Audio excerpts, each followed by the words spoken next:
first बिखायाव मोनगोन मंगलनि सिलाय गुलि हाबनाय गाव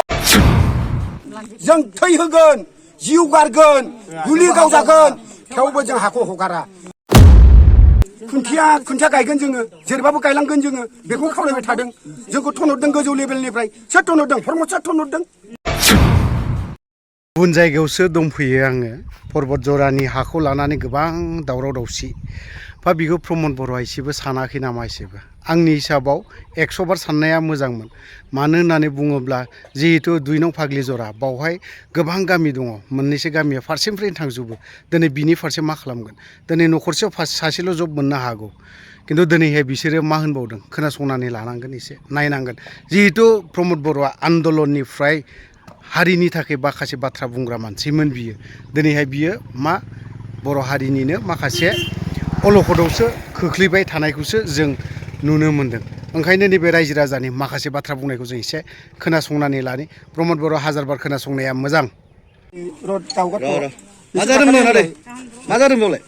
मा जादों बाव जादों माने दा जों खोनानो मोन्दों पुलिस प्रटेक्सन फैबायबो जों बहुद गोबावनिफ्राय उन्दुनायबो गैया जानायबो गैया जों दा लामा बेंथा फैदों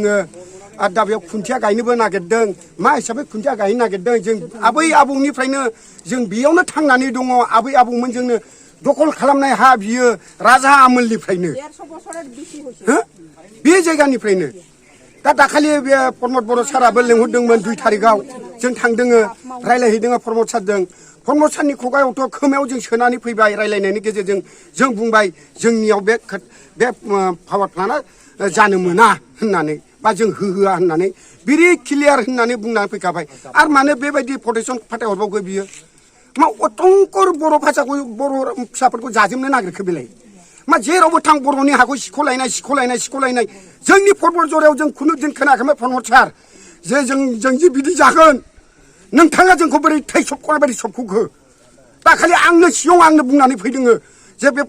पावार प्लान्टखौ नोंथाङा अफायबा दोरोदनानै लांदो होननानै दिनैहाय आरो मानो पुलिस प्रटेक्सन फैबावखो क'क्राझाराव आंनो थांनानै रायलायहैदों नोंथांजों आरो मा बुंबावनांगौ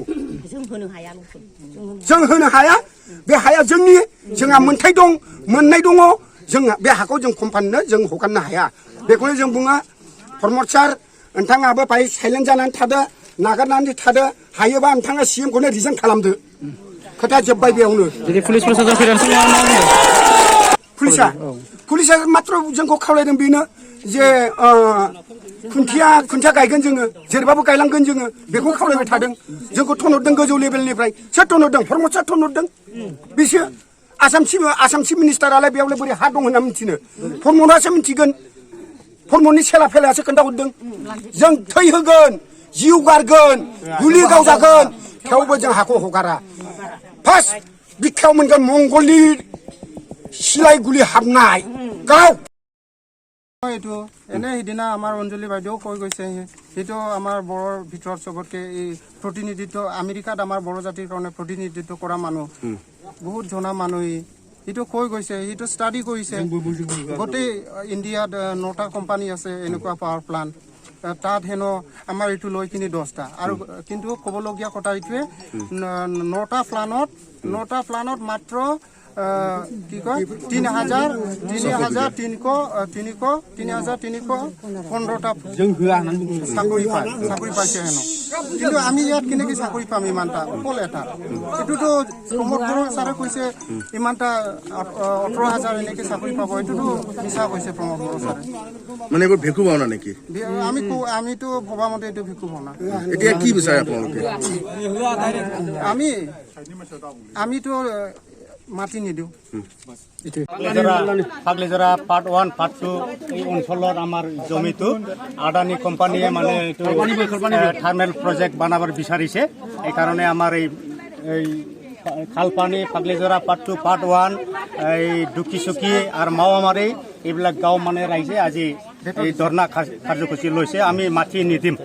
যেহেতু ইমান দিনে আপোনালোকে আন্দোলন কৰি আহিছে পাগলিজৰাত বিভিন্ন মিটিং হৈছে বিভিন্ন দল সংগঠনে আপোনাৰ তাতে প্ৰতিবাদ সাব্যস্ত কৰিছে কিন্তু আজিলৈকে এই ক্ষেত্ৰত কোনো বিটিআৰ চৰকাৰ হওক বা অসম চৰকাৰ হওক কোনো ধৰণৰ কোনো গুৰুত্ব আৰোপ কৰা নাই কি কৰা নাই অহা নাই আচলতে এইটোৱে দুখ লগা অহা নাই এতিয়াও আমাৰ বিটিআৰ চৰকাৰ এতিয়াও অহা নাই আমি বহুত দুখ আমি এতিয়া 3 মাহ হলো আমাৰ এই ৰাইজসকল খাৱা নাই দাৱা নাই খুব দুখ হৈ আছে এইকাৰণে আমি এই মাটি নিদিম আজি কি হৈছে ইমান বিশাল প্ৰশাসন আহিছে আজি মানে ইমান পুলিচ প্ৰশাসন আহিছে আমি শুনিব পাইছে মানে খুটি গাড়িব নাকি ইয়াতে আমি খুটি গাড়িব নিদিম আমি ৰাইজ সব একটাই আছে আর কি এই কারণে আমি খুটি গাড়িব নিদিম এইটোই আর কি বিভিন্ন সময়ত আপোনালোকে দাবী উত্থাপন কৰিছে যে ষষ্ঠ অনুসূচিত যি আচলতে 6 শিডিউল এৰিয়াত বেলেগ বহিৰাগত মানুহ ইয়াত নাপায় ইয়াত আমাৰ 6 শিডিউল এৰিয়াত আসাম গভর্নমেন্ট ইয়াত আহি মানে নাপায় আর কি দিব নোৱাৰে দাদা আপুনি